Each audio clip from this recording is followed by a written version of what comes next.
Good morning, everybody. Okay, hope everyone is well today.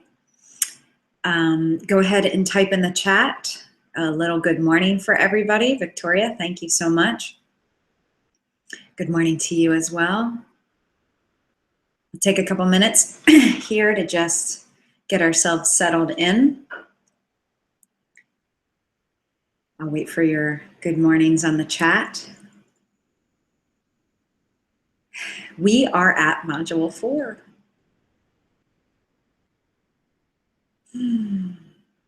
Feels so good.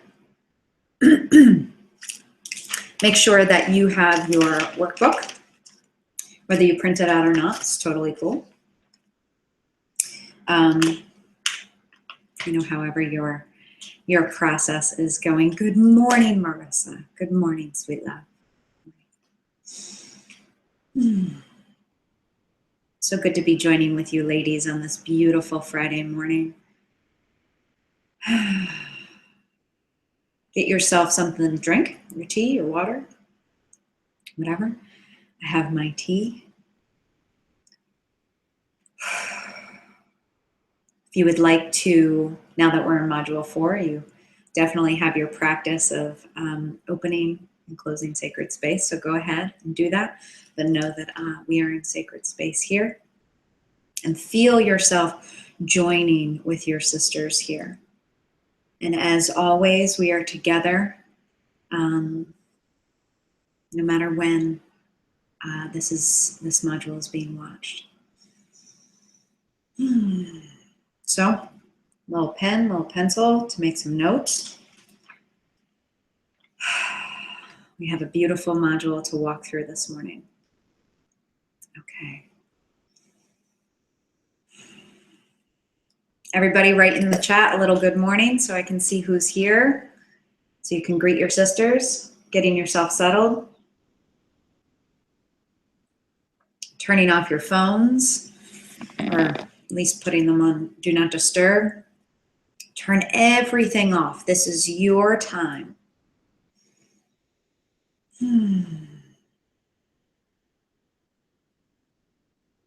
Just allow this time to be a sacred space of us together in our sisterhood circle here that I'm so honored to hold and to support.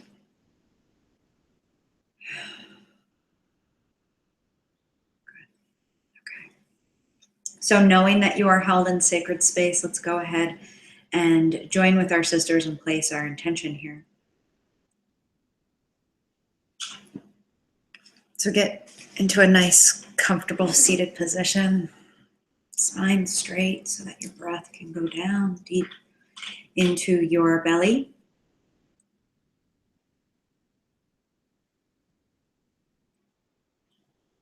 Deep into your roots. Allow your vaginal area to blossom open so that your roots can go down deep into the earth. And so that fortifies your entire container.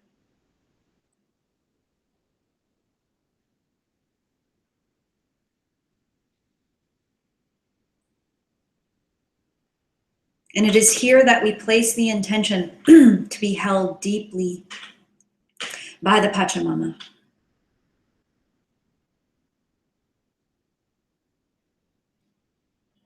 That our breath fill us with the prana. The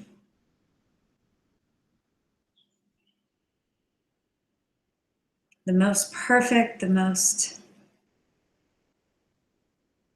illuminous energy available to get into each and every cell, all of your DNA.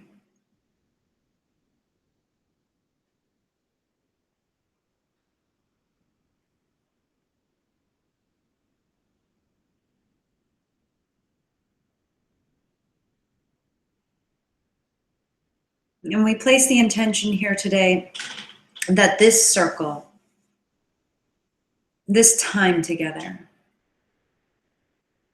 brings even more stability, centeredness, ease and ebb and flow of your energy.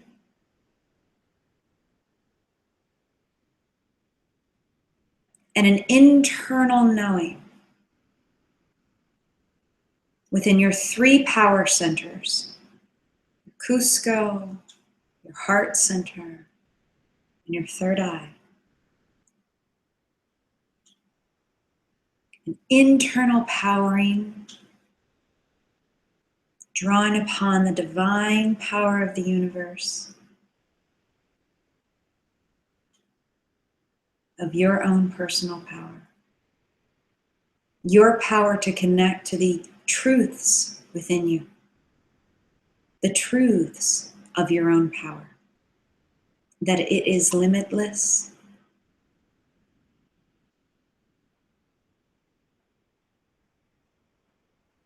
that it is, in fact, your soul's calling and your soul's purpose.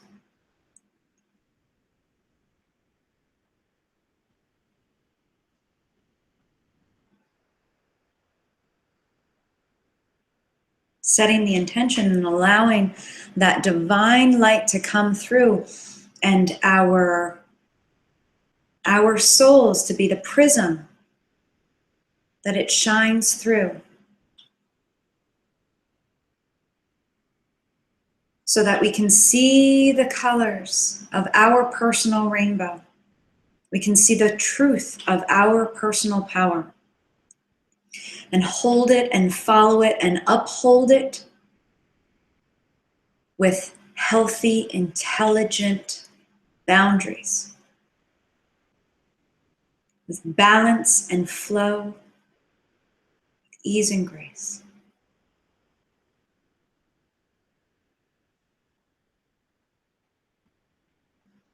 Groundless and yet completely held by the earth. Fearless with intelligence and integrity.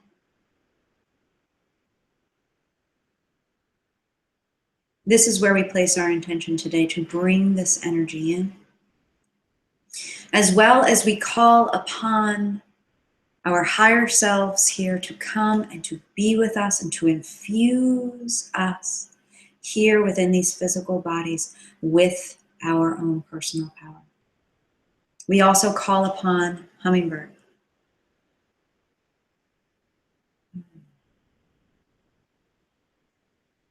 Bring the image of Hummingbird to your mind in all its glory, in all its fanfare, all its fanciness and its beautiful colors. Its figure 8 flapping motion, its sound, its proboscis to dip into the truth, into the nectar.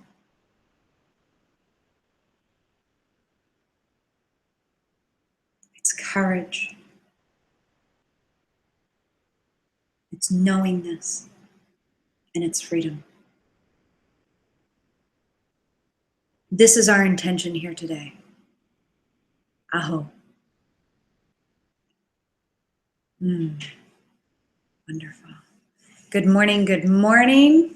Once again, if you've just jumped on, get yourself nice and comfortable. Get your workbook, get something to drink, get yourself settled in. We will be spending the next hour and 20 minutes now together. Okay, little stretch for me. Okay, let's jump in. Okay, so here we are, module 4. So grateful to have gone around the medicine wheel with you. Module 4 is the place of stillness, is the winter and water medicine. And so having started in the sprout, moved to the web, moved to the cloud, now we move to the water. It is a cycle, all held in the center by the Pachamama, by the vessel, by the gratitude, by the service, by the vortex, in terms of law of attraction. So just allow that to be in your system. Sit in the center now, because you've just gone through, and now we're entering into the north. So feel yourself facing north. I am, in fact, facing north.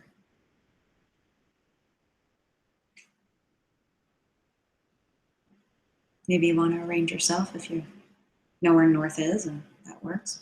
You don't have to.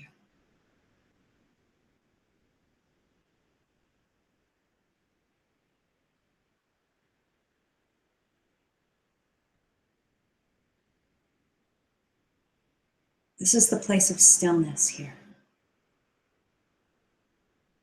Sink into your breath.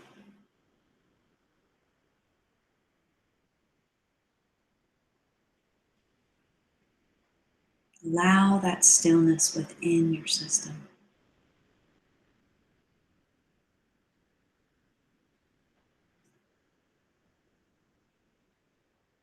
This is the medicine that we walk into. And interestingly enough, it is so dynamically beautiful that only from this place can a hummingbird be that free. I have all my hummingbird garb on today. Okay. So the portal here, like I had just said, this is the water, this is the void portal, where there is nothing, no thing, not even yourself. And so I want you to remember that in the meditation practice, that where you're going, what the object is nothing. And I'll make some more, tell you more about that in a minute. Okay. So going over the overview, we are down to the archetype. Okay. So the archetype of victim. Now you say, didn't we just do victim? Yeah, but the shadow victim is so prevalent in our society. The shadow victim shows up everywhere. In ourselves, it is sneaky, and when you least know it, it pops up. So we are going to spend some time here to truly understand the dynamics of the victim as well as the two other archetypes that vacillate in a triangle. I'm making a triangle. In a triangle that we call the triangle of disempowerment.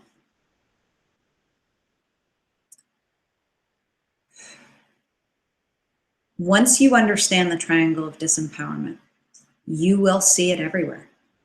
You will see it in yourself. You will see it around you. You will see it on TV. You will see it everywhere. And which means, what a gift. What a gift to have the opportunity to move out of it, to pay attention, to see the opportunity, and to move out of it. It is a completely disempowering place. Now, this is so if you're looking at the victim archetype, the light victim is someone who will not let herself be victimized. She will not victimize herself, nor will she let anyone else victimize. And so then her other survival archetypes support her in that, right? In the shadow side of the victim, there is so many dynamics, and this is the triangle of disempowerment that she gets into, and all the other survival archetypes will just listen to the victim here and follow suit. So everybody gets really intertwined. It gets very convoluted and everybody's feelings get hurt. And this program, Calibrate for Self-Empowerment, every module has led you up to being able to do this module well. So know that this is big medicine. Void medicine, I mean, what medicine is not? But hummingbird medicine is high medicine. Void medicine is absolute medicine, right? So it's an absolute, it's an extreme, it's void, right? The triangle of disempowerment, it is big. And if you can learn to understand what it is, you can learn to understand where it lives in you, you can identify it within you and outside of you, as well as do all of the pieces to keep you off of it into the safe zone, as I've dubbed it, then you are taking on and working into a place of calibrating for your own personal self-empowerment. Okay, so let's walk deeper into that. The practices that we have here, and I'll go through them as we go through the pages. Of course, there's a void meditation. We will be working with our contracts, talk a little bit about that. Of course, talking more about the triangle of disempowerment. And then we'll be talking about the 4 agreements. And it is the tiniest 4 little things that will absolutely create a boundary of safety for you in your life so that you can allow yourself to witness and choose new behavior. Really powerful. Simple stuff, super powerful. Okay, and then of course, we will be doing our sisterhood exchange one last time. And I do want to say one thing here. If, since this is our last module, if you choose to come into the next season will be summer, and move into module 2, because that's the summer season, right? So Gina says, I want to be in the safe zone. Absolutely. And the tools here that you're going to learn will bring you there if you use them. That is always the caveat for us. We have to use them. So if you move into any season and you take on moving forward into the module once again, and watching the video again, listening to the journeys again, moving into the workbook, into the practices, contact your sister that you've been paired up with, if that feels really good to you. If it doesn't, that's great. You can contact me, or you can just write on the group, hey, I want to do module 2. Anybody want to do it with me, or is there anybody else that's doing a module where we can buddy up for the sisterhood exchange? Good? Okay. That said, engaging higher vibration. So self-healing. So I'm going over the overview here, obviously.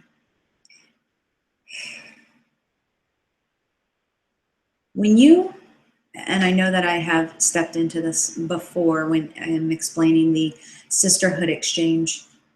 When you step into witnessing for someone else and you mirror back to them that high level of, I believe in you, what I see here is beauty, what I see here is courage, I see these opportunities, I see these challenges that are a place of wisdom and learning to bring out your greatest gifts. That is high level vibrational medicine. And so we are stepping into module 4, into the void, and allowing ourselves to use these new tools so that we can now do it for ourselves as well. And you'll see, it comes about naturally. Okay, the sand painting, of course, good. If you have any questions, any complications, any thoughts on the sand painting, please ask the questions here. Write them in the chat right now. I will absolutely answer those questions. Put them on the Facebook page. Do not go a moment further if you are not sure on these practices, if you are not sure exactly what the sand painting, what you're supposed to be doing, if you are not sure about the sisterhood exchange and who, you know, like what exactly is the witness, what exactly is the sacred sharer. All of this is written out in all of your workbooks, but please, if it's not clear, let's get it clear. This is your work. Okay. Okay, great. Gina, I'm gonna handle that at the end. So Gina just posted a question about that, and I'm gonna handle that at the end. So make sure you stay tuned for that. Okay. And anybody else, as we're coming upon different parts of the module, please post the questions and I will answer them. Do not be shy. Do not leave this module with any question in your mind about these practices that you're not sure about. Get them right so that you can do them full power, full steam. Okay? Okay. How we doing? Everybody with me? Feeling good? Give me a little yes, yes, yes in the chat. Good.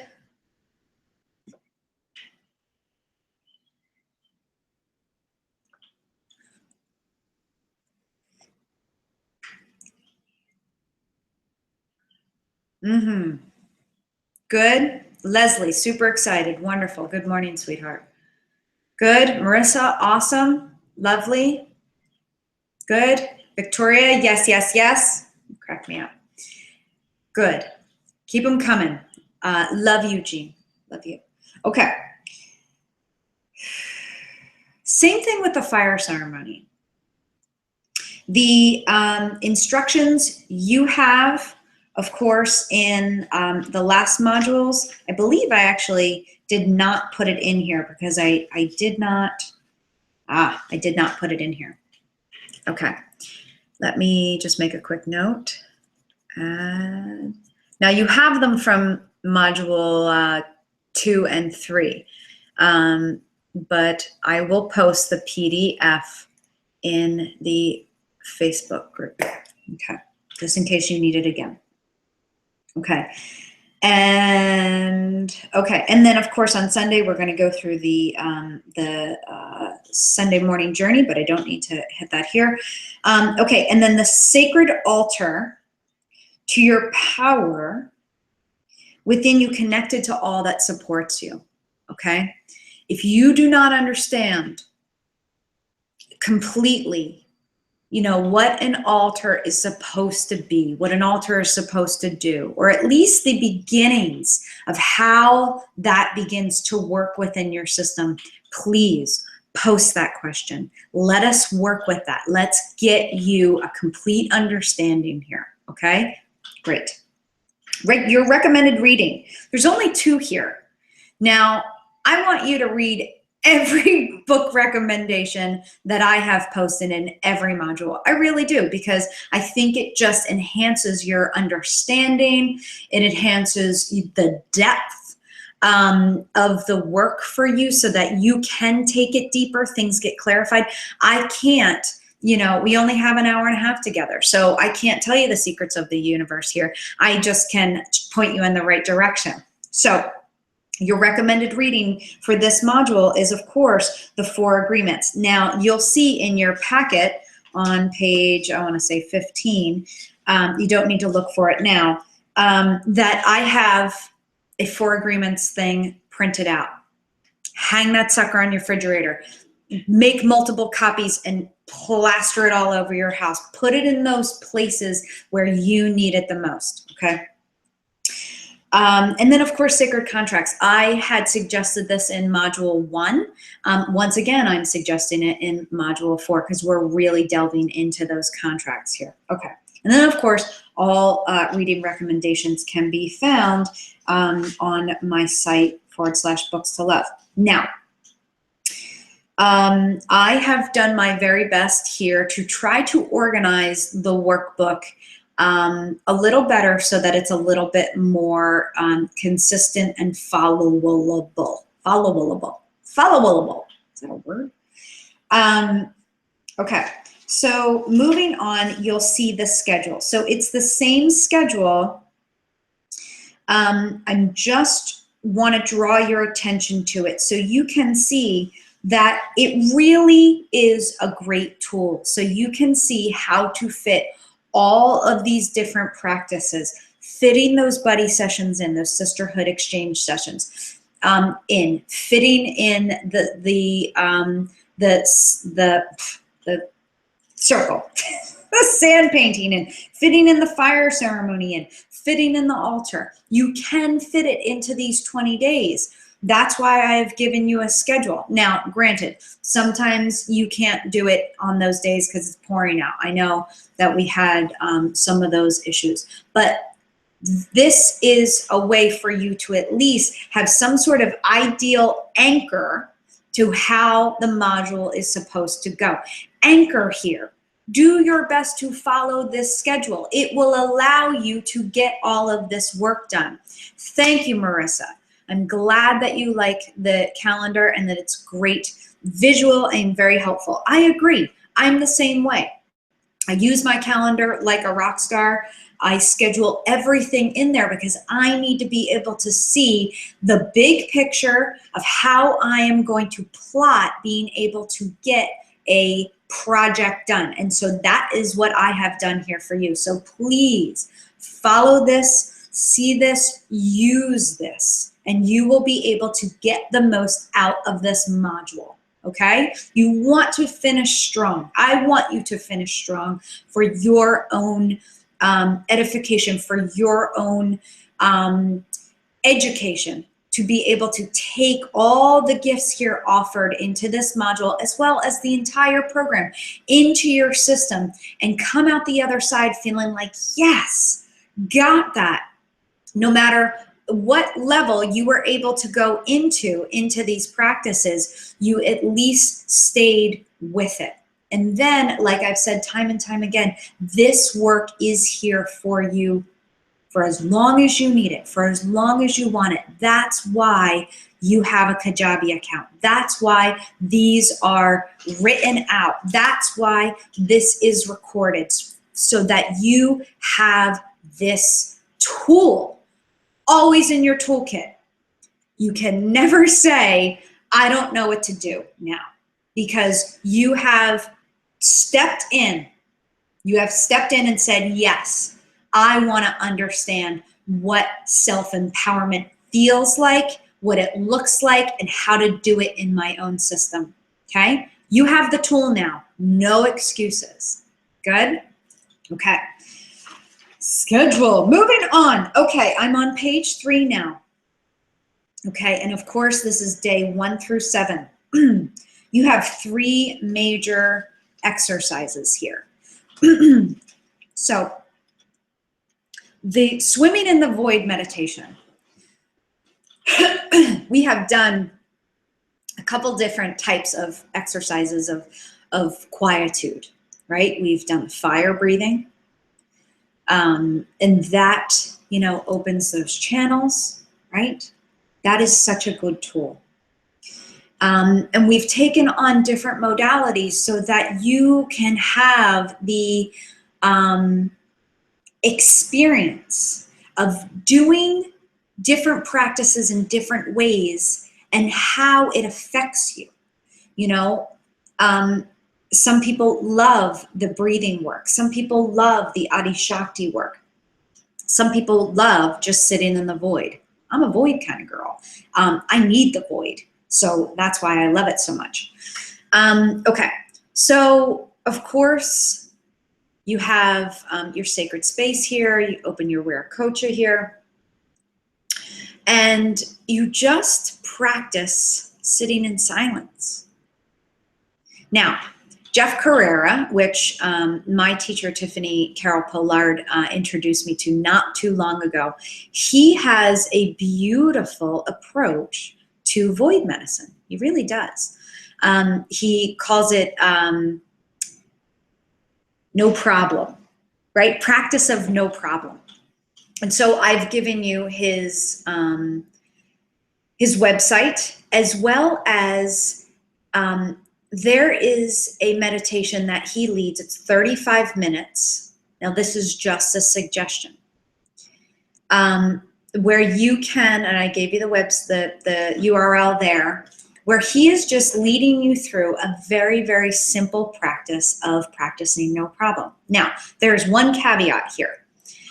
One exception to this meditation so that we can make it work even deeper for us. If you do this meditation, when he prompts you on awareness, that is fire medicine. We want to sink deeply into the void medicine. And so when he says awareness, you will feel let go. When he says awareness, you will activate a place of nothingness, right? Where you absolutely blend into the void. Okay, what is void, Erica? Okay, I feel it as dropping into water, where I dissolve and blend in to the water. There is nothing there. There is no sound. There is no color. There's just openness, voidness, nothingness. And I don't exist. And I am practicing no problem there, right? If I don't exist, how could I have a problem? Water seeks its own level. So jumping and dipping and being into that watery void place, the water just comes in a graceful way, right? So sitting deeply, see yourself dropping into water and just dissolving. Okay, jumping. Good. All right. If you have any questions about what that means, please post them here. Let's tackle that. Okay, good. And you will begin to understand this the more that you practice it too. Okay, this is not necessarily a concept that is understandable logically, right? Because you have to kind of dissolve your entire self, right? So you have to let go completely. So it's something that it's an experience. Good. Okay.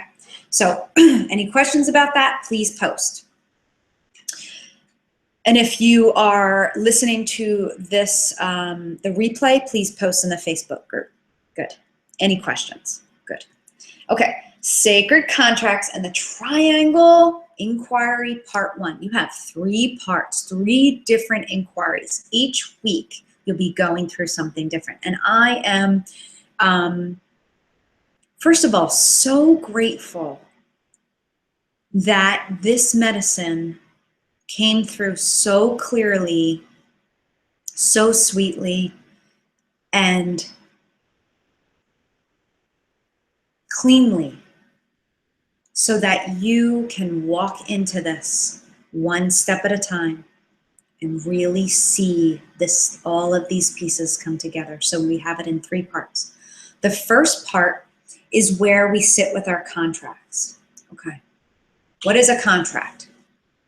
If you have not had the chance to read Carolyn Mace's Sacred Contracts, the beginning part, or listen to the beginning part, first couple chapters, she talks about what a contract is. And then the rest of the book is about archetypes. So at least listen to the beginning part or read the beginning first couple chapters.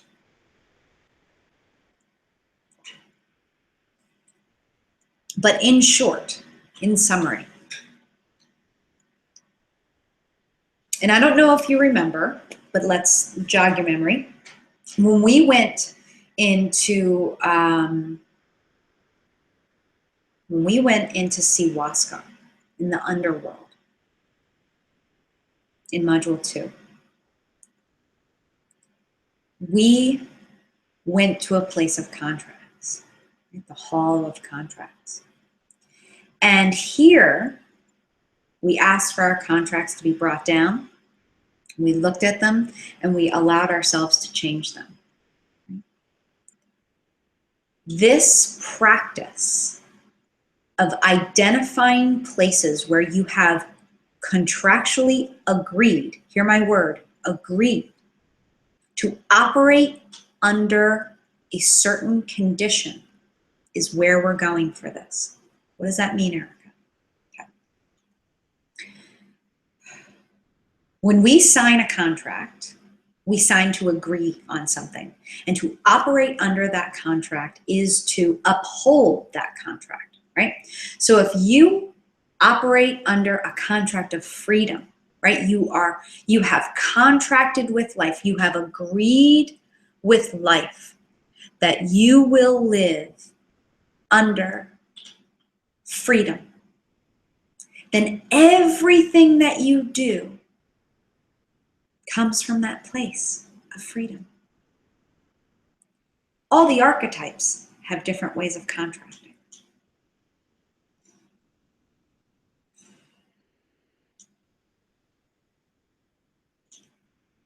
As women in this modern society, with the amount of history that we hold cellularly, as well as in our legacy, our family legacy, this is where we get a chance to look at it and shift it.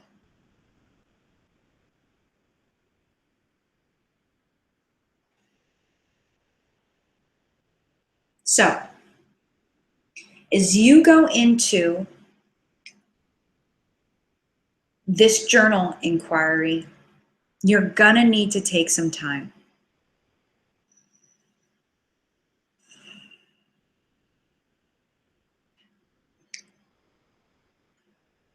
Where the triangle of disempowerment and the contracts meet are in a place where you have agreed to obey something, where you have agreed to obey someone.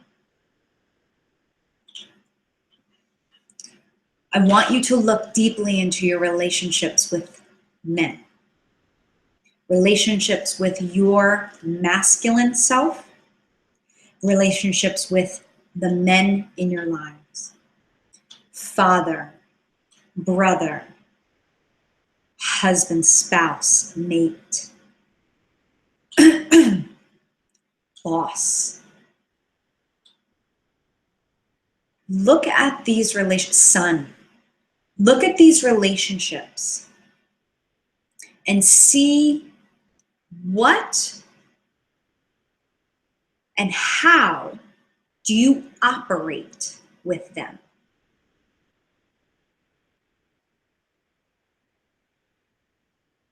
Is there a place where the way that you operate feels very heavy and you feel obligated in some way to obey their wishes, their instruction, their guidance, their values, where you feel obligated to do that because in some way, if you don't, it will shake safety, security, and significance. The three major players of your foundation. Okay? Now, this directly correlates to your victim.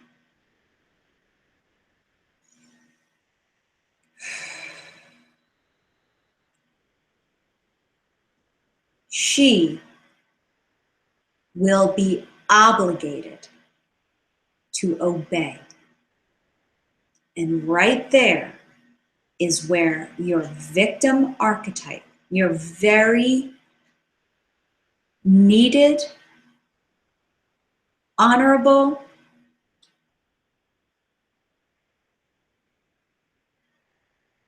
archetype is now contracted to listen and to obey the instruction of a male. What happens here is that if the male in any way becomes the perpetrator or the rescuer, you're on the triangle.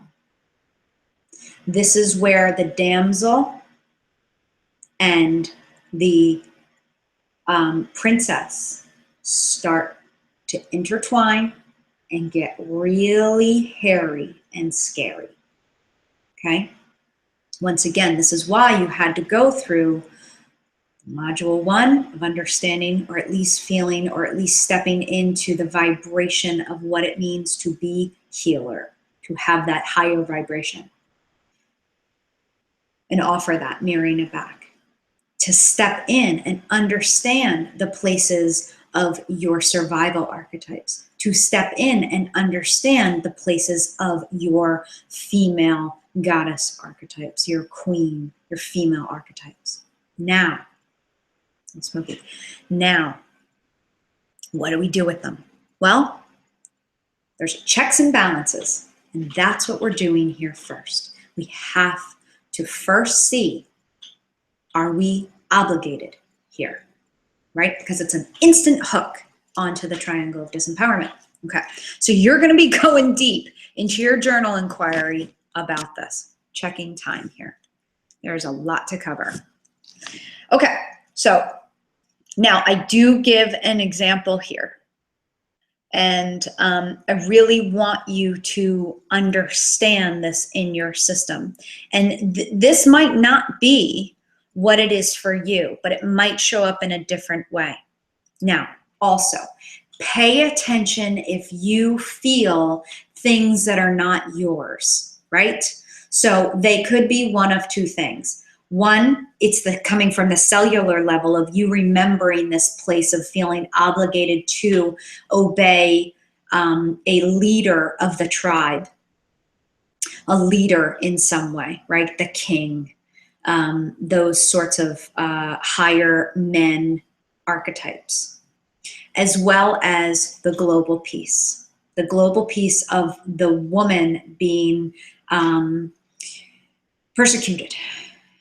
For being all the gloriousness that women are. Okay, so just disseminate that, discern that for yourself, so that you can work with the things that are on your cellular level. You can work with the things that are global, but you are very, very clear to work with the things that are most prevalent, most power-filled, the most powerful contract in your life right here, right now. That's where you have to start. You have to start with the most powerful ones. And you'll see that in my example. Okay.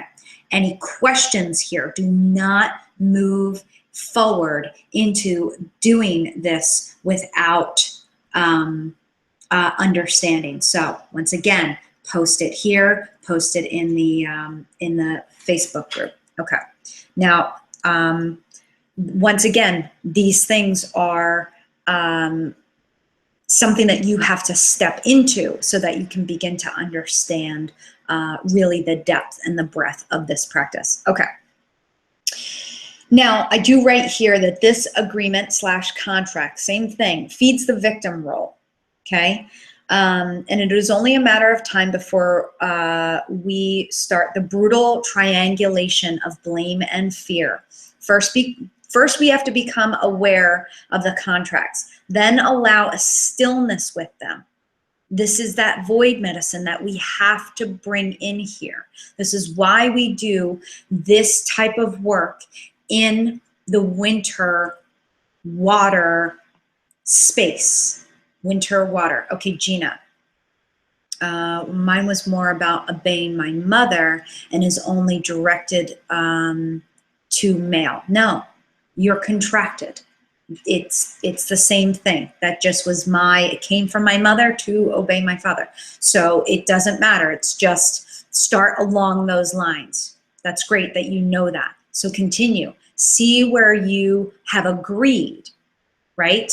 As a small child, as an adult, to operate under a certain way. Okay. Okay, then here we go. We're not done yet. We need to write a breakup letter.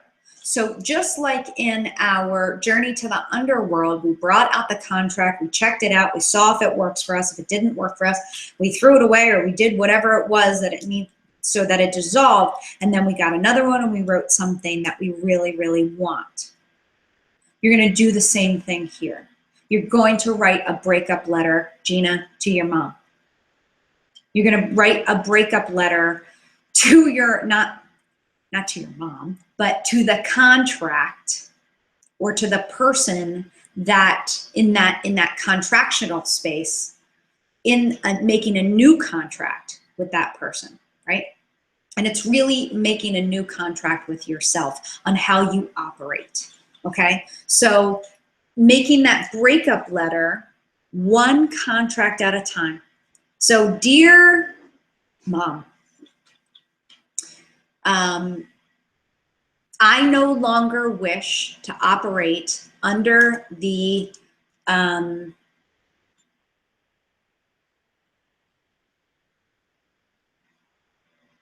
agreement that I will fill in the blank.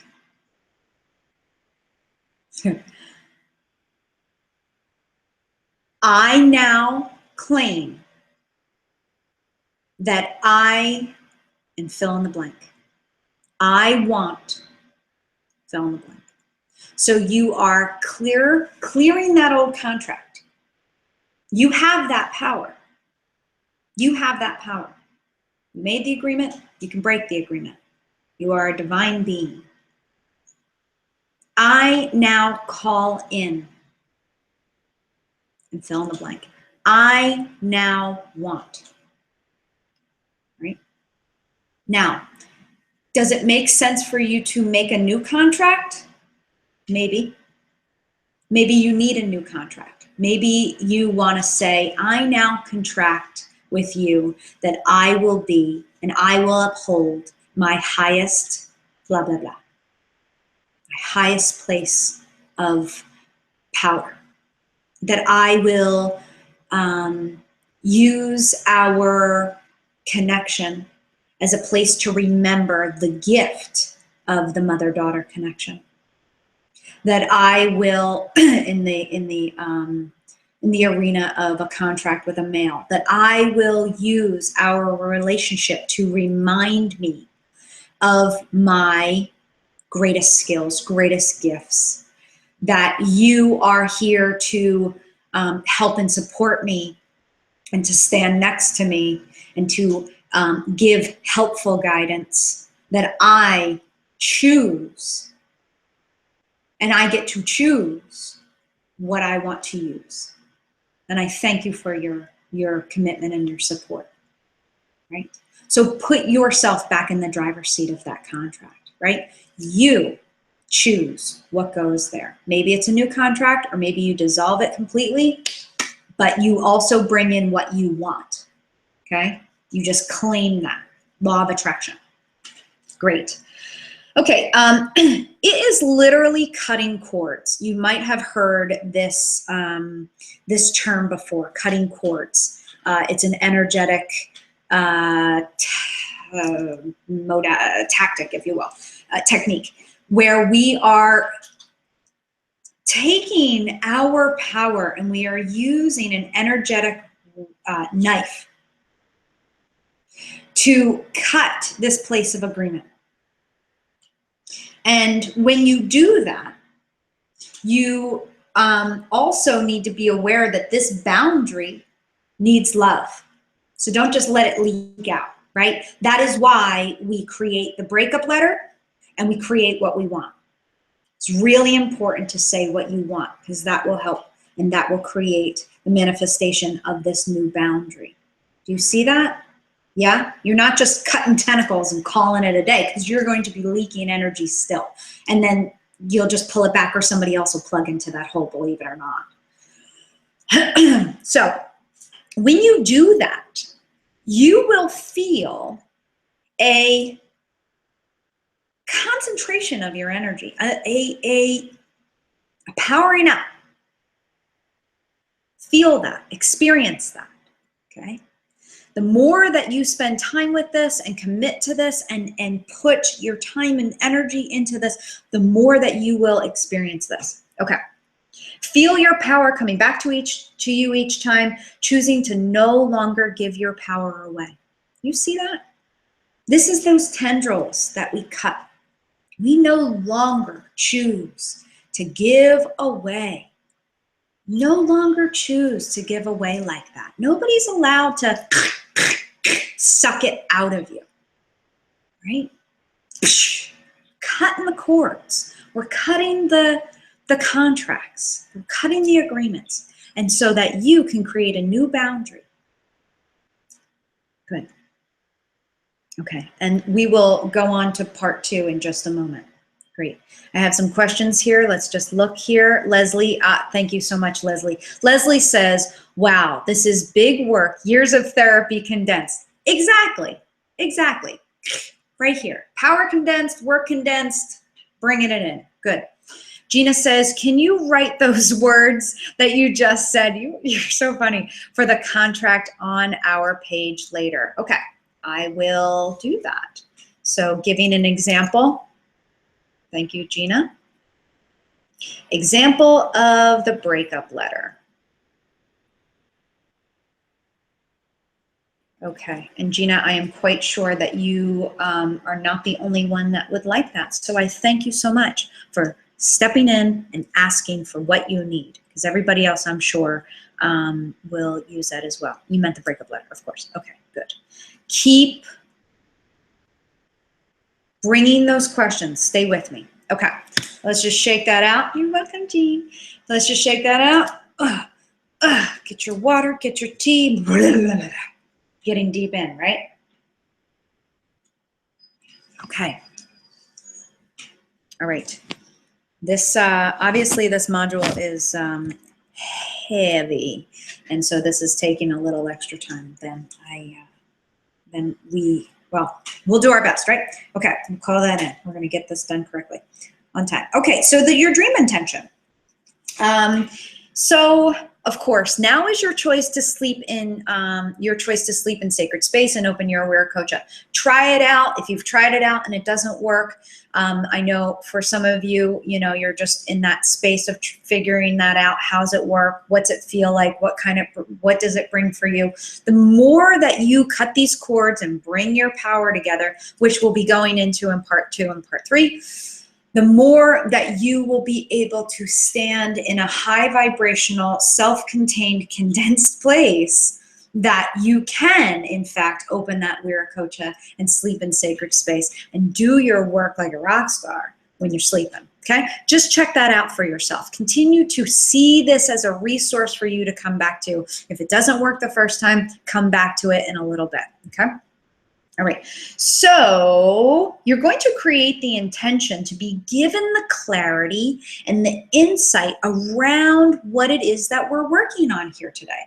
You will see in part 2 that we are working on the triangle. And so you are going to need clarity on the contracts, the agreements, on the relationships and what the dynamic is there, and how you use your power. If your power is being drained, if your power is, falling out of you and you don't want it to be.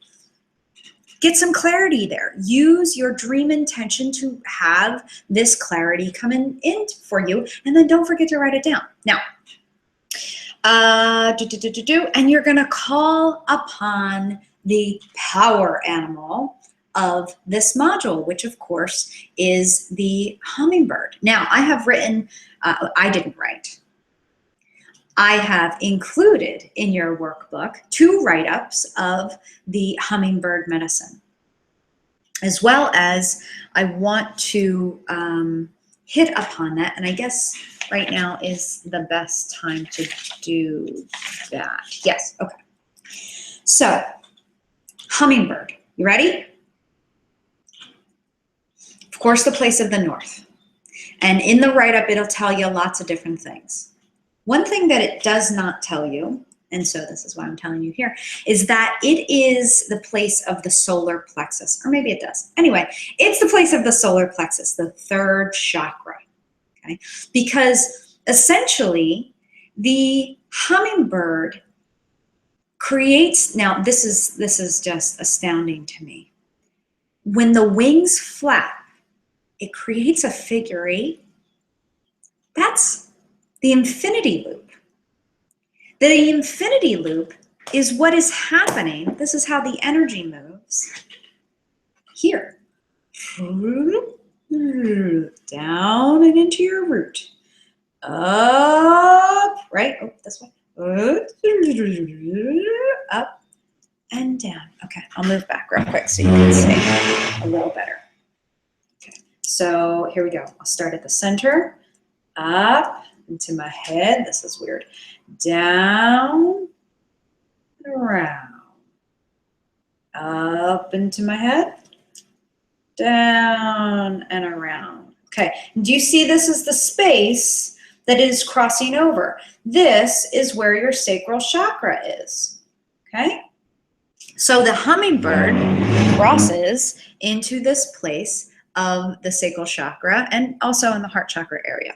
But it is its home is the third chakra.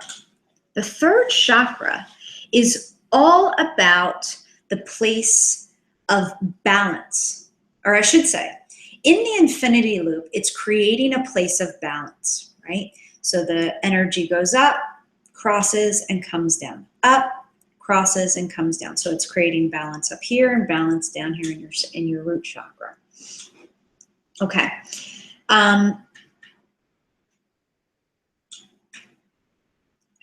It's about self-esteem, power, and individuality,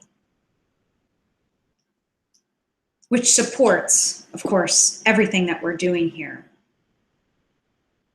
But it supports us doing the work of revisiting our contracts, creating ones that work for us, and understanding where we're losing power and how to bring our power back, right? Okay. I want to read something to you about the sacral chakra, about the solar plexus chakra. When our solar plexus is balanced, we allow our balanced emotions, which that is the sacral chakra, to create a positive life experience, fully empowered, solar plexus, third chakra, to create the life of our dreams, which is the root chakra, right? So we are powerful, full of life, supportive, and hold all life with a loving embrace.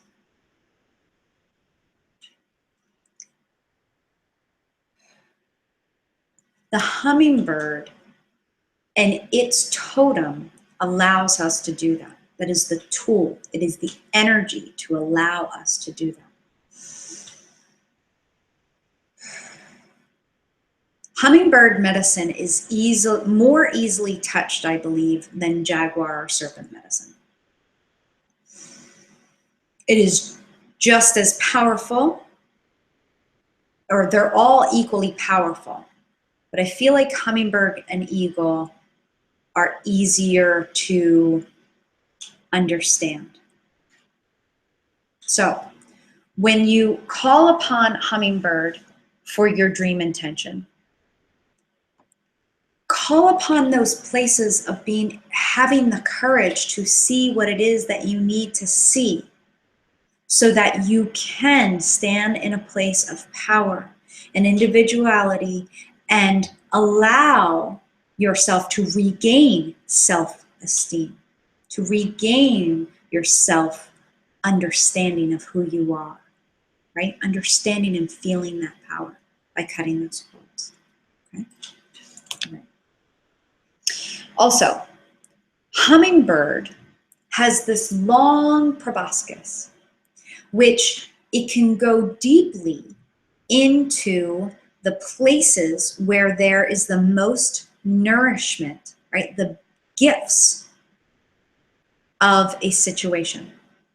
It ignores any outward thorns, of the thistle, or of the anywhere that there's the nectar that it gets, and it allows itself to dip deeply and to get that nectar of life.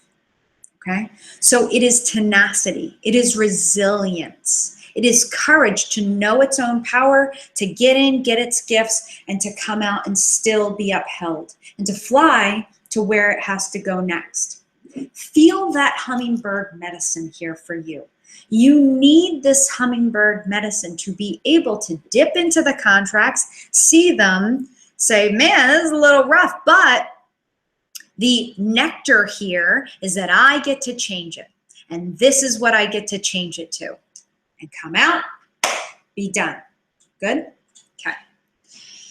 Whew. All right.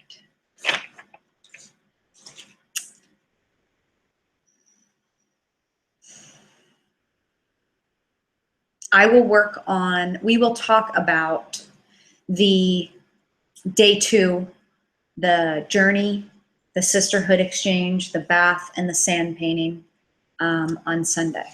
All right. Part 2 of the sacred contracts and the triangle inquiry, part 2. So page 5, please. Going in deeper. Take a little moment here. Ooh, shake it out.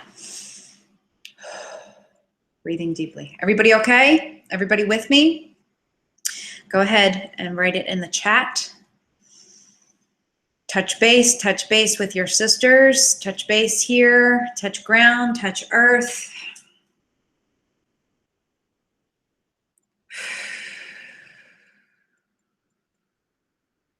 Feel the vessel, feel the void. Breathe down into your root. Good, good. Go ahead, write in the chat. Let me know you're with me. Let me know you're good. Let me know you're on page 5. Let me know you're ready to tackle part 2. Gina says she's with me. Get ready to tackle part 2 on page 5. Tell me that you're with me. Good, right here, Victoria. Great. Come on, ladies. Writing, writing, writing. Typing, typing, typing.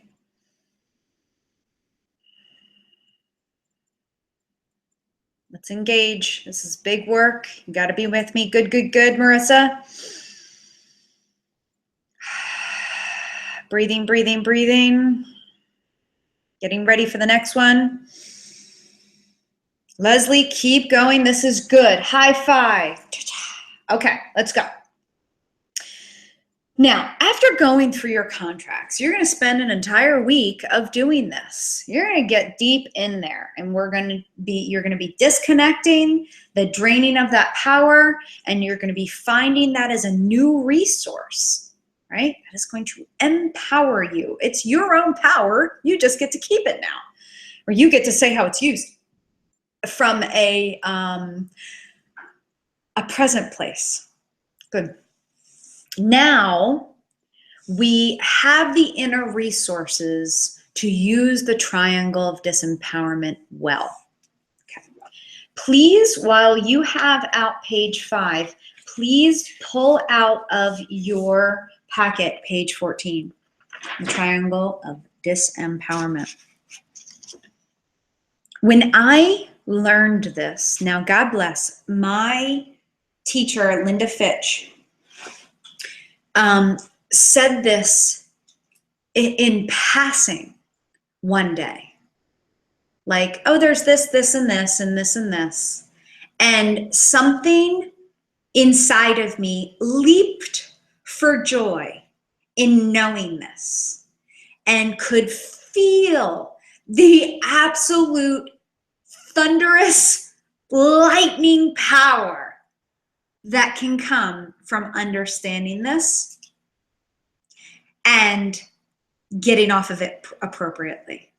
Absolute rock star power. So she must have said this to me in 2010.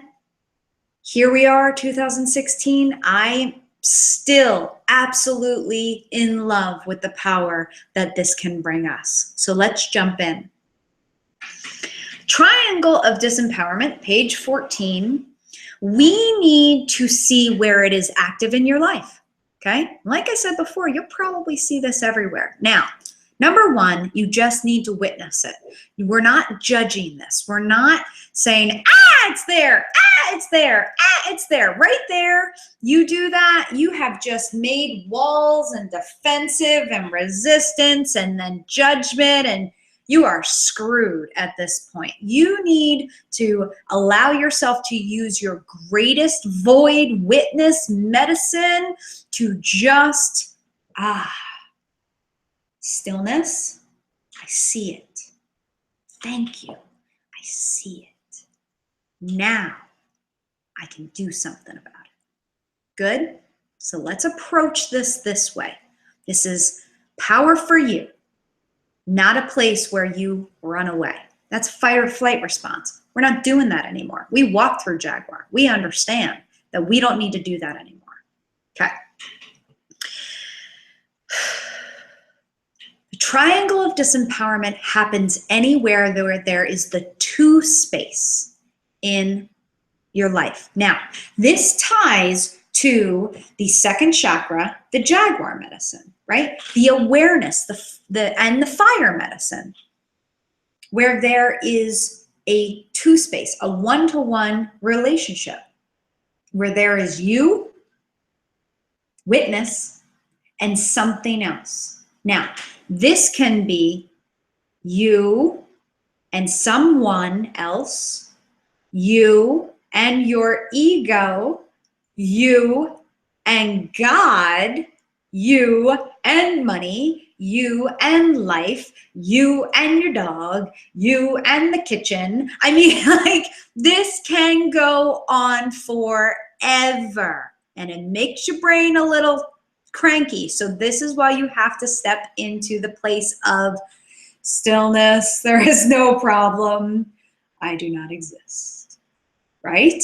If you don't have that water medicine on board to step into this, you are going to get twisted, and your gut is going to go, because it's third chakra that governs your metabolism and digestion. So pay attention. This is serious medicine. You can do this well, but you have to have your water medicine on board. You have to have your stillness meditation on board, and you have to use it appropriately, okay? Good. Anywhere that there is the two space, the triangle can sneak in. Now, let's tie this together with what we were doing in part one. Part one, we're looking at where we were agreeing to something, where we are agreeing to something that doesn't uphold us, where we are obeying something where if we don't, it shakes our foundation. Victim.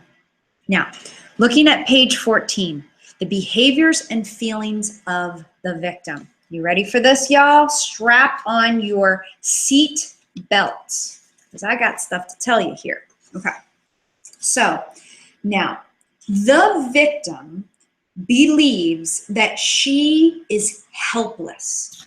She believes that she is helpless, and she believes that she is powerless. Now you say to me, Erica, I don't believe that I'm helpless or powerless. This is situation specific, one-to-one relationship, situation specific, okay? So you have to deep dive, use your Hummingbird deep proboscis to get in to that space. Okay? It could be as simple as the one-to-one relationship with your kitchen sink. I'm helpless, I'm powerless, I need to clean you all the time. We do need to clean it all the time. We run our households, right? Whether it's just you or it's you and 50 other people. This is your household. You have to run it. But are you powerless here? No. Is there a gift there? Yes. You are upholding the cleanliness and the fine working of your own house. Same thing here. Same thing here. Okay. So going deeper here.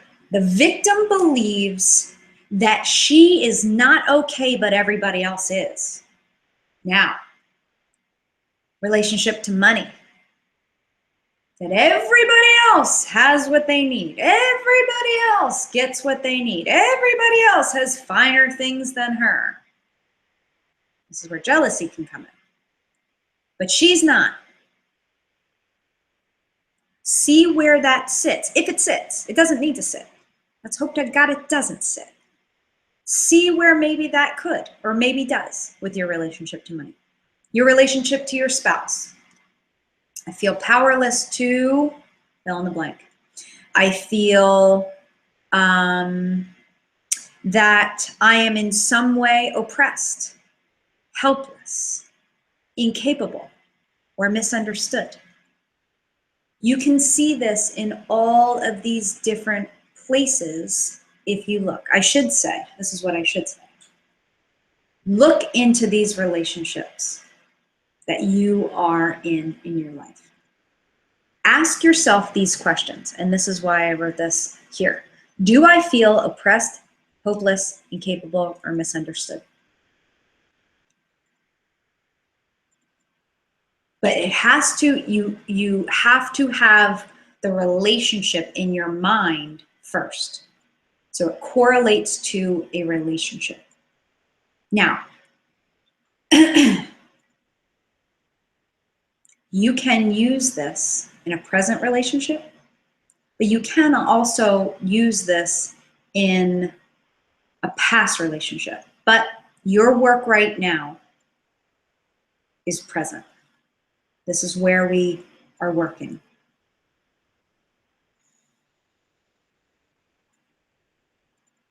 Okay. The second question is, well, let me get there. Okay.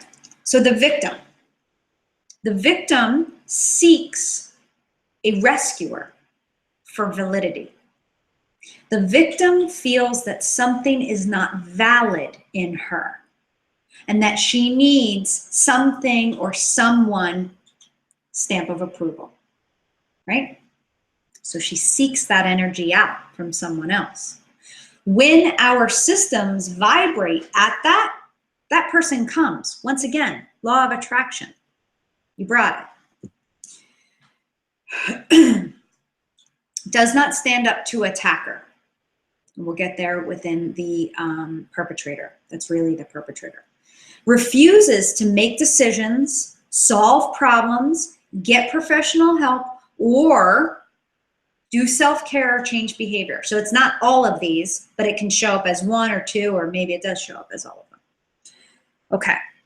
This is also where we take a place of indifference, where we give up, where we become apathetic, where we run away.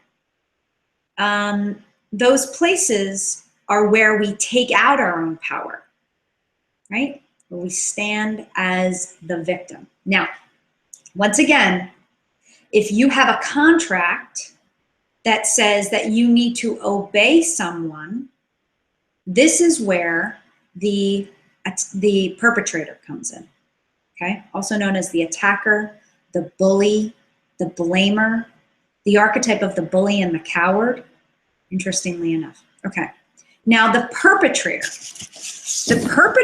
believes that it is the victim's fault. The perpetrator believes that the victim is not okay, but the perpetrator is. The perpetrator believes that the victim will be okay if she does what the perpetrator tells her to do. You see how the contract can get real bad in there? Because you've contracted to obey that person, right? And instantly the perpetrator says, hey, I'm going to take that vibration. I feel that vibration. I'm going to capitalize on that vibration. The behaviors and feelings of a perpetrator, they can be critical. They can be domineering.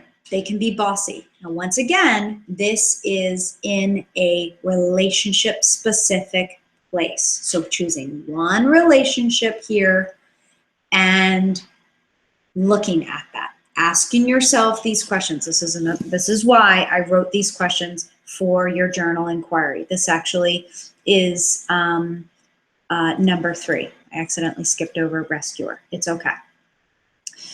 Let me just go back to the behaviors and feelings, and then we'll go to the question. So the behaviors and feelings of the perpetrator are critical, domineering, and bossy, right?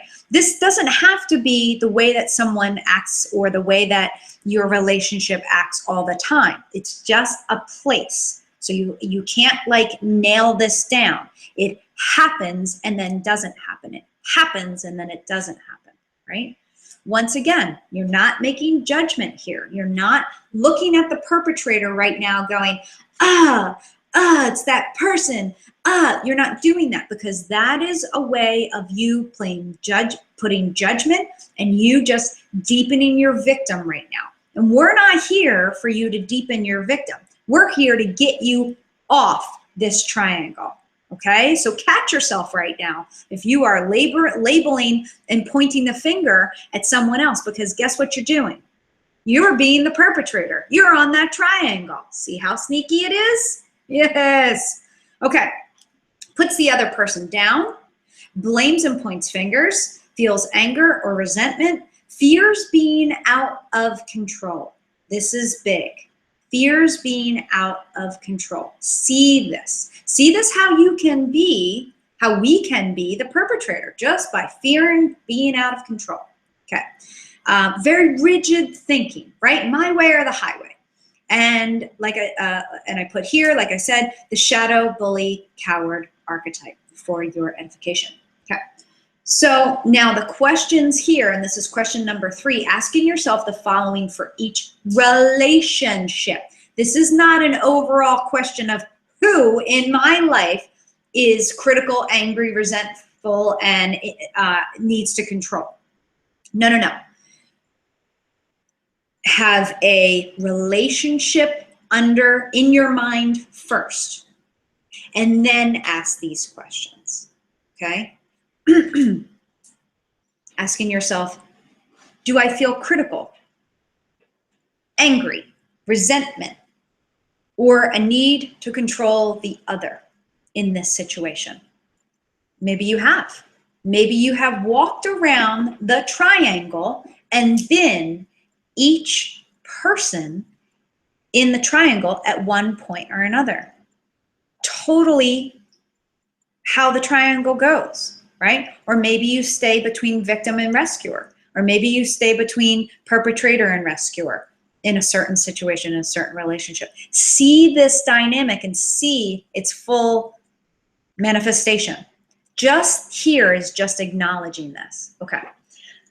Now, let's move to rescuer. And this is in the questions, this is number 2. The rescuer. The rescuer believes that the other person in a situation, in a relationship, needs my help, needs her help, and that she is not okay, but the rescuer is. So it's instant judgment. Instant judgment. All of these are instant judgment, right? And you'll find out why we're using the 4 agreements. Or I should say, this is why we're using the 4 agreements, because we can't assume anything, can we? Okay. The rescuer. Side note, there is the rescuer archetype, and there is, and this is an honorable place. This is, in fact, a part of the healer family. But If she is rescuing out of shadow, then she needs the other person to be victim. You see this? Okay. So a rescuer can jump in, jump out, and be clean about it, right? She doesn't need the victim. This is shadow rescuer. Deep. Just like this is shadow victim too. Okay. Now the behaviors and feelings of the shadow rescuer here. She supports others at the expense of self. Who does this sound like, right? This is where the place of the prostitute and the saboteur, they got a buddy, don't they? Instant place where they all get together and start to do this. Feels guilty and anxious if she does not rescue. This is where she gets completely guilt-ridden if she does not jump in and do something for someone else. Completely guilt-ridden. Listen, you can help somebody, but if you are guilty about it, you are in some way assuming that the other person will not be okay if you do not do something. Okay?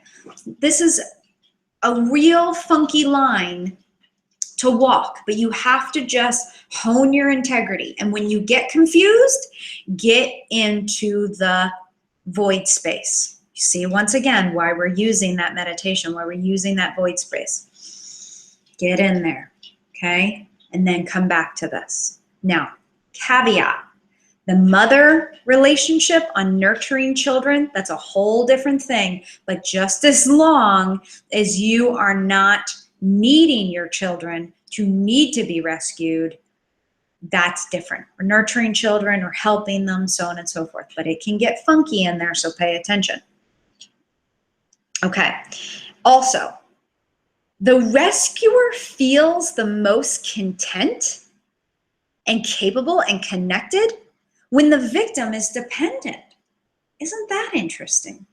This is the shadowy place of all healers. If the person that you're helping stays needy, and that's what you need to make you feel good and make you feel connected, that's a shadowy place, right?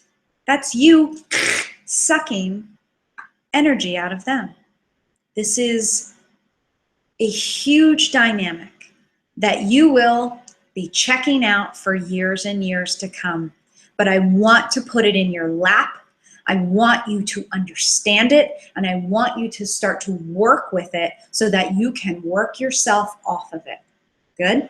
This is freedom here. Okay. So, how do you find these relationships within yourself? You follow the emotion. You follow the emotion. You follow the emotion of resentment. You follow the emotion of guilt. You follow the emotion of powerless and helplessness. Find out what relationship that's in. Is it to money? Is it to life? Is it to God? Is it to... And then ask yourself these questions about that relationship, okay? And you are seeing where your work is, where your work is. You are not here to point fingers and place blame. That's just you perpetuating the triangle with other people. This is your work, all right? Let's see. We got 5 minutes left. Let's blast through this as best as possible. Just stay with me, okay? I understand if you need to go. This will be posted in Kajabi, but we are almost done. We're probably going to need about 20 more minutes. So I appreciate your flexibility of time, but I also understand and honor your time. If you need to go, then this will be posted in Kajabi for you to watch the rest. Okay. Okay, so you're going to sit in stillness and non-judgment to these answers. It is not unusual to answer yes or more if the triangle of disempowerment dynamic is active. Here, you now have the power to make the change from disempowerment to empowerment. Look at that. You are paying attention and you are acknowledging. Now you can step into something better. right? Judgment won't get you there. It'll just stick you on the triangle. So pay attention. No judgment here. No judgment. Do yourself that solid. Just see it. See it. Okay. Each day, uncover more details on how this dynamic drives each relationship. This is a work in progress, all right? Little bit at a time. Experience another level of regaining your own power with just the awareness of your contribution, right? Because if you are aware of it, then you can choose to change it, and your power comes back to you. You are not dumping your power on this triangle. It's a sucks it out of you. Okay, allow that to inform you of your own personal power and choose your experience. Now, do not skip this step. Ready? Pull out page 15, please. Triangle, the 4 agreements, page 15. Now this, make copies, hang it up, put it on your forehead, tattoo it on your, wherever. This is what will put you in the safety zone. And we'll get to that in a moment. But the last thing that you need to do, and this is at every day that you go into this part 2, every day to culminate this exercise. Just like at the end of every day, culminating the end of part 1, where you will write that letter to whoever and put that to bed. Same thing here at the end of every journal inquiry. Every day that you do this, you need to call in with powerful intent the simple choice that all contributions from you run through these first in all of your relationships, okay? Do not skip this step, because you will be skipping your way out. You want to know about it, but do you want to stay there? Are you still wanting to just be bitter and resentful? What page are we on? Okay, Gina, we are still reading page 5, the sacred contracts and the triangle inquiry, part 2, just finishing up here. But I pulled out page 15, which is a reference guide of the 4 agreements. Good? Okay, good. So ask yourself, if you are resistant to taking on the 4 agreements, it's cool, but you will continue to uphold this. You will continue to stay in this. And you will stay as the victim. The victim wants a rescuer and wants this dynamic. She feels safe in this dynamic.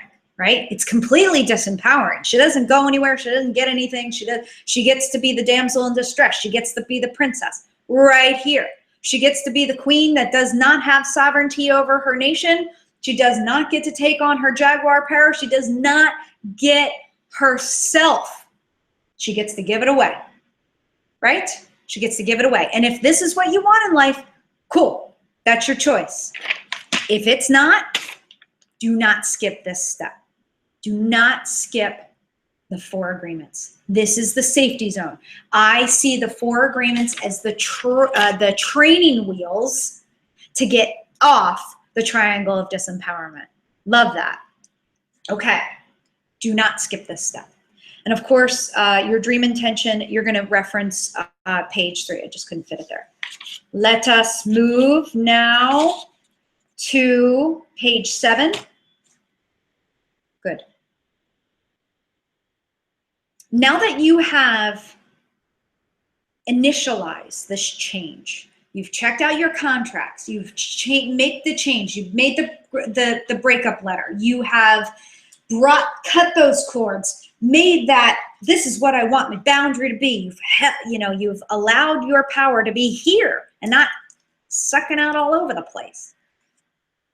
Then you've seen, holy crap, man, this is happening everywhere, and I choose it no longer. And so in every one of those situations, I'm going to run it through the 4 agreements, which means you're going to pull out these 4 agreements as you work through that part 2. Now, let's go even deeper into the 4 agreements. Here we go. So it says, now having gone through thoroughly and catalyzed a change process for your contracts and triangulated dynamics, we need to engage a newly remembered power. By agreeing to, that's why these are agreements, they are new contracts, right? But they are highest service to you contracts. We enter the safe zone. It is here where we can remain steady in the center and witness the old contracts falling away, the triangle crash and burn, and the comfort of this, from the comfort of this safety zone. Find practical ways to remind yourself during the day of the agreements that will keep you in the safe zone. Plaster it all over the place. Put it on your phone. Put it in your car. Make it your ringtone. Something so that it continues to reinforce this place of the safety zone. Okay? This is you using your personal power to get your personal power. You see how this works? Now, journal inquiry for the witness in the safe zone. Okay? Holding steady, you've done your water meditation that day, holding steady, you're in the center now, you're able to just witness. You've dissolved, now you're in the witness seat, good. From the safe zone, which means you're operating under the 4 agreements of be impeccable with your word, so on and so forth, okay? What am I witnessing within myself and others? Okay, just witnessing. What new or increased forms of power, i.e. creativity, energy, centeredness, am I enjoying from here? I want you to pay attention to the good stuff you're going to get in the safe zone. And how, number 3, how do I describe my boundaries, power, and energy field? And I've put a nice example there for you to begin this conversation, for you to begin this literal manifestation of what your boundaries, your energy field, and your power look like, feel like, do for you. That is manifestation. You draw a boundary around something. You give it quality. Good? Okay. And number 4, what inner wisdom does my power now offer me? And there's an example there for that as well. And now think of this safe zone as training wheels for your personal power. Use it until you feel ready to jump out of the nest and into your destiny. You will come back to the 4 agreements time and time again because we need them. Because the deeper that you go into your work, the deeper that you're going to see the triangle of disempowerment. You're gonna see it years from now. So it's not about defense, it's about understanding and having a tool. Because it's prevalent in our society. We are trained to be in this way. Women are trained to be victims, right? We are trained to be rescuers. Yeah, men are trained, and we're also trained to be perpetrators. We're in this society that does this war society, right? We're not in a love society. We're in a war-filled society. So guess what? This triangle is everywhere. All right. You have to be able to allow yourself to use these tools when you need them. Let's go through the 4 agreements. Be impeccable with your word. Speak with integrity. This is every word that comes out of you and every word that is within you. It creates your vibration. And so whatever you are saying, whatever you are using your words for, internally, externally, you are creating a vibration, which means you are causing a beacon to happen in the universe. And whatever you're saying here is going to come back to you. Okay?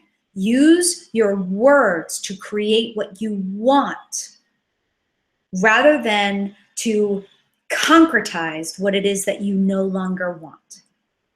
Okay? Use it for what you want. Concretize that.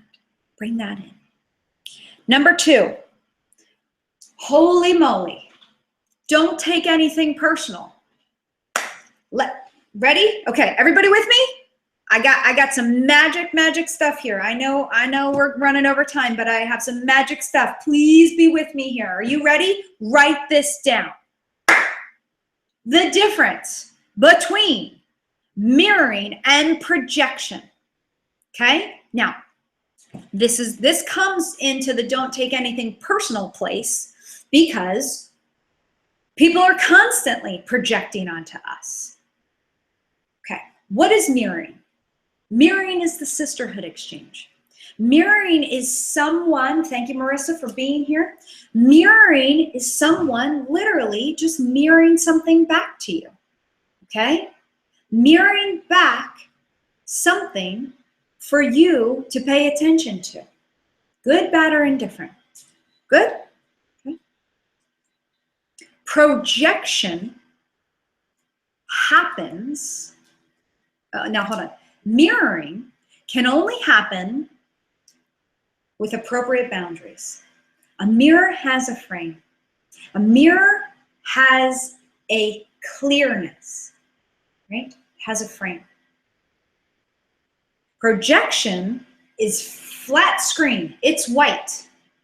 Okay, it's open. Think of a projector thing that you used to pull down in school. Remember that thing? Okay, the projector screen, pulled it down, right? It's flimsy. Just you rolled it up, people just pulled it down, up and down, right? It's just this white flat thing. Now, if you do not have appropriate boundaries, healthy, intelligent, this is where I live. I got my thorns. Got my roses out just for you guys. Look. See this? This has thorns on purpose so that someone just doesn't see its beauty, snatch it up because it'll get poked, right? We need that frame. Those are those thorns. If you do not have these places of boundaries, these places where you say, this is good and this is not.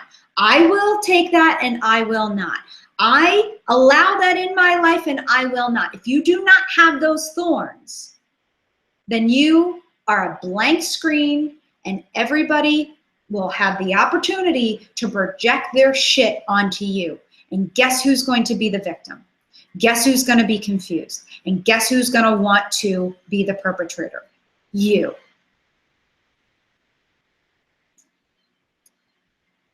Anybody and everybody, whoever's unconscious, right? And okay, so here we go. Now, if you are doing that, if you don't have your thorns and you are just a blank screen for everybody to just project their shit on because they can't see it in themselves, right? They're completely unconscious of that crap in themselves. So but they see it and they see it in you and they want to point fingers. That's the perpetrator. Hello? You're going to think it's you. You're going to think you did something. You're going to think, oh my God, I'm completely powerless here. Why does this guy do this to me? Why does this woman do this to me? What is this? You don't have your boundaries. You don't have your thorns that say, what? Please. That's your stuff. That's not mine. Don't take anything personal. Have your frame. Be a beautiful mirror. Do not be a blank screen for someone who is unconscious to just project their shit on you. Their crappy whatever on you. When you do that, you are literally at the mercy of someone else's consciousness. You are at the mercy of someone else's good nature. And guess what? That's not a place of power. That's not a place where you are calling the shots. Power-filled, boundary, got your thorns, because you are a rockin' flower. You really are. And you don't take anything personal because you know better. You know better. It's not about you. It's not yours. Good? Okay? Mirroring, beautiful. If you are conscious and you're paying attention and you see something in someone else and it's like, okay, am I doing that? Is that me? And then you have the consciousness to not run away from it, to not victimize yourself, to not run away, to not make the other thing a perpetrator, for you to say, okay, is that me? And then you go and check, figure it out. You call your friend. You call someone who knows you well. You talk to someone who, you talk to me. You talk to somebody who supports you well and say, something happened. And I need to know if it's me, because I am a conscious individual and I am someone who wants to know. Good? This is you stepping into your own power. Good. Don't take anything personal, because it's not. Number 3, don't make assumptions. This is the rescuer. If you assume that somebody else needs your help and they have not asked, or you have not, and you're like in this place of, they are not okay. Well, sorry, they are not okay, but I am. You're assuming something. Make no assumptions. Ask. If you are a caretaker, if you are a healer, if you are a rescuer, ask, can I help you? But it is with no attachment. And it is not something that you need to do, right? Like Carolyn says, she's like, you can't get all uppity up in your healership and say, oh, if I don't do it, someone else will. What? Universe has put many of us on this planet, and we need to honor that. It's upholding your honor and upholding the other person's honor, right? It's not pitying someone else, because guess what? The victim is the one that wants pity. You see how sneaky this thing is? Whoa! Okay, this is a life's work. Sit in stillness with it. Sit in your witness with it. And that brings me to the last agreement. Always do your best. Isn't that what we tell our kids? Always do your best. Always do your best. Just show up in the best way that you can in every situation, in every day. Now, the thing is that you have been taught the 4 agreements, and I am quite sure that this is not the first time that you have heard them. And it's probably not the first time that you've heard the triangle of disempowerment, especially if you spend any time with me. You have your tools. You have this. So a part of your best now is to use this. Good? As well as the entire program. You have all of these tools to go around the seasons, to go into the medicine space of this wheel of your every year, and work deeply into yourself to bring out the power, to bring boundaries, to bring what it is that you are here to do. And that, my friends, is calibration, knowing where it is for self-empowerment. High fiving myself. Okay, let's see. Let me make sure I didn't miss anything. Everybody still with me? Yes, you are. God bless you. Okay, take it. All right. One quick thing before we go. Notice that you have write-ups here. You have instruction in sand painting and sisterhood exchange. I will go into that on Sunday. I hope to see everybody here on Sunday. Now, page 19 through 22, I put some practical things on there for you. Victoria, my dear love, you had asked me in one of our in our last coaching session, you said, Erica, what are your practices for grounding? Now, what is most important is that everybody self-references and finds their own practices. But I have got my work cut out with me.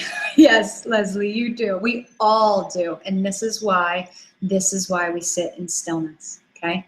Anyway, Victoria, you had asked me about my grounding practices, and I came upon a little article that was actually on Susan Weed's website. I don't know if anybody knows Susan Weed. She's one of those iconic herbalists that has been around for years. She sings to the flowers. She does just beautiful, beautiful work. This article was on her website by two people that she honors. And there's a little bit of a grounding practice in here for you there, Victoria. Okay, see, that's on page 21, as well as some information about energetic hygiene, right? And we'll go more into this as we talk about the baths on Sunday. Okay, let's just take a deep breath here. Sit in our circle of sisters, of sacredhood. Breathing, grounding, centering, feel your power coming back into you. It's okay if we have brought in the thunder and the lightning and shook your shit today, because we have to. We have to shake ourselves out of old, disempowering places so that we can come in to where we need to be. Okay. Any questions? Go ahead and post them as I close our space. Give you a moment. Posting questions. Everyone breathing deeply into your second chakra. Breathing deeply into your third, giving your hummingbird lots and lots of love. Feel your boundaries getting what they need. Feel your energy system moving, feel your power coming in, the contracts cutting. Thank you, Marissa. Thank you, Victoria. Feel this. Know that this is why you walk through these modules to get to this one. This is go time. This is get in deep time. This is take no prisoners time. Get in there. Feel yourself. Feel that goddess. Feel her in you. Take back your power. Get yourself off of these places where things just get sucked out of you and you don't even know it. No longer. You no longer have the luxury of blaming anyone else. You no longer have the luxury of saying, I don't know how. You have everything you need here. If you get stuck at any point, reach out, post in the group. Reach out. Do not let a moment go by if you are not clear on what it is, how you're supposed to do it, what is coming up for you. What are you supposed to do with this situation? Something feels real stuck. Reach out. Reach out. Gina, I love you. Thank you for that. Let's close our space here. Thank you, God Goddess, for holding us in this space. Thank you, Lineage. Thank you, Hummingbird, for coming and bringing this medicine here today. Thank you, Jaguar, for upholding our place of power so that we can see now this place where our energy has been drained, where we have agreed and we weren't even paying attention. And now we no longer agree. And now we uphold our energy in a different way, in a different space. We are reclaiming. Serpent, thank you for holding us here and allowing us to once again shed that skin. Shed that skin. We don't need that anymore. And of course, our beautiful eagle for bringing us that beautiful perspective to be able to do that. Okay. Thank you, ladies, for staying with me. Thank you for our time together. Yes, we spent almost 2 hours together, and I just thank you for dedicating this time to yourself. Thank you for your patience. Go get them. I will see you on Sunday. Mwah! Love you.